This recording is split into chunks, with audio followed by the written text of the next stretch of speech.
નમસ્કાર મિત્રો, મારી યુટ્યુબ ચેનલમાં ફરી એકવાર આપનું હૃદયપૂર્વક સ્વાગત છે।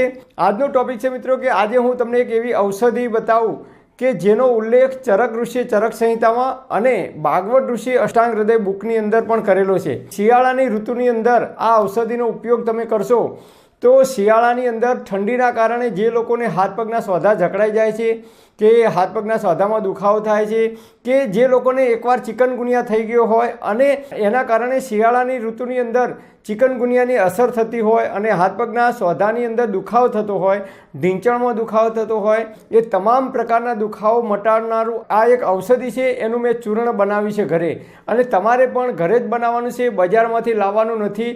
જે લોકો ગામડામાં રહે છે એ લોકોને આ એકદમ ઇઝીલી મળી રહે છે। તો આ ચૂર્ણ બનાવવા માટે આપણે એક પણ રૂપિયાનો ખર્ચો કરવાની જરૂર નથી અને ગામડાની અંદર આ ઇઝીથી આ વનસ્પતિ તમને મળી રહેશે।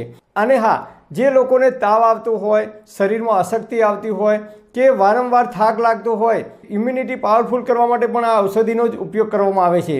જે લોકોની રોગ પ્રતિકારક શક્તિ ઓછી છે એમના માટે આ રામબાણ ઇલાજ છે। તો આ ઔષધિ આપણે ઘરે જ બનાવવાની છે। તો આ ઔષધિનું નામ છે ગળો, જેને હિન્દીમાં ગિલોય કહેવામાં આવે છે।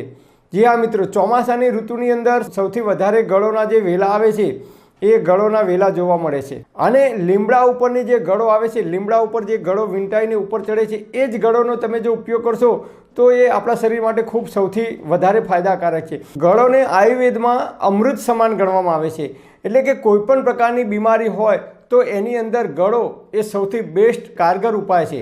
ગળો પીવાથી કોઈ સાઈડ ઇફેક્ટ થતી નથી અને ગળોનું તમે નિયમિત સેવન કરો, આપણી ઇમ્યુનિટી પાવરફુલ થાય છે, રોગ પ્રતિકારક શક્તિ પાવરફુલ થાય છે। એટલે જે લોકો અવારનવાર વારંવાર બીમાર પડે છે એ લોકોને ગળોનું જો નિયમિત સેવન કરવામાં આવે તો એ લોકો માટે ખૂબ ઉપયોગી છે। ગળો, લીમડા ઉપરની જે ગળો આવે છે, ઘરે લાવી એને સાફ કરી અને પછી એના નાના નાના ટુકડા કરી દેવાના। એ ટુકડા કરી અને પછી તડકાની અંદર સૂકવી દેવાના। તમે 6-7 દિવસ સુધી સૂકવશો એટલે એ ગળોના ટુકડા છે એ ધીમે ધીમે સુકાઈ જશે। એ ગળોના ટુકડા સુકાઈ જાય પછી મિક્સરની અંદર એનો આ રીતે પાવડર બનાવી દેવાનો અને નિયમિત તમે સવારે ઉઠી અને ભૂખ્યા પેટે 1 ચમચી ગળોનો પાવડર અડધો ગ્લાસ હૂંફાળું પાણી લઈ એની અંદર નાખી અને પી જવાનું। તમે નિયમિત આનું સેવન કરશો તો જે લોકોને હાથ પગમાં દુખાવો થાય છે, કળતર થાય છે, હાથ પગના જોઈન્ટમાં દુખાવો થાય છે, સાંધામાં દુખાવો થાય છે, ઢીંચણમાં દુખાવો થાય છે, પગના ગોઠણની અંદર દુખાવો થાય છે કે અવારનવાર બીમાર પડે છે, અને જે લોકોની ઇમ્યુનિટી એટલે કે રોગ પ્રતિકારક શક્તિ વીક છે એ તમામ લોકો આનો ઉપયોગ કરી શકે છે। એ બધા જ રોગની અંદર, એ તમામ પ્રકારની બીમારીઓની અંદર આ રામબાણ ઇલાજ સાબિત થાય છે। એટલે દરેક લોકો આનું સેવન કરી શકે છે, આની કોઈ સાઈડ ઇફેક્ટ નથી। જો સવારે તમે ના લઈ શકતા હોય તો રાત્રે સૂતી વખતે પણ તમે આનો ઉપયોગ કરી શકો છો। આજકાલ તમે જુઓ તો ઘણા બધા લોકો ગિલોયની જે ગોળી આવે છે, સુદર્શન ઘનવટી, એ 2 ગોળી સવારે 2 ગોળી સાંજે કોઈને પણ પૂછ્યા વગર નિયમિત ઘણા બધા લોકો લે છે। અથવા ઘણા લોકો બજારની અંદર ગિલોયની તૈયાર ગોળી આવે છે, એ ગોળીઓ પણ ઘણા લોકો સવારે 2 અને સાંજે 2 પોતાની ઇમ્યુનિટી પાવરફુલ કરવા માટે લેતા હોય છે, કોઈની પણ સલાહ લીધા વગર। ગળોનું જે ચૂર્ણ છે એ બનાવવા માટે તમારે 10થી 12 દિવસનો સમય લાગે છે। એટલે બજારની અંદર જે પાવડર તૈયાર મળે છે એના ઉપર ક્યારેય વિશ્વાસ નહીં કરવો, કારણ કે એ લોકો પૂરેપૂરી કાળજીથી પાવડર બનાવતા નથી હોતા। શક્ય હોય, અનુકૂળતા હોય, ગામડાની અંદર જે લોકો રહેતા હોય એમની પાસેથી ગળો મંગાવી અને ઘરે સૂકવી અને જાતે જ પાવડર બનાવજો। જે રીતે બહેનો હળદર હોય કે મરચું હોય જાતે ઊભા રહી અને દળાવી અને પછી જ ઘરે લાવીને ઉપયોગ કરે છે, આ રીતે ઘરે જાતે બનાવી અને પછી જો ઉપયોગ કરશો તો એ 100% શુદ્ધ કહેવામાં આવે છે। અને નિયમિત આ ચૂર્ણનો સવારે 1 ચમચી અને સાંજે પણ 1 ચમચી તમે ઉપયોગ કરી શકો છો।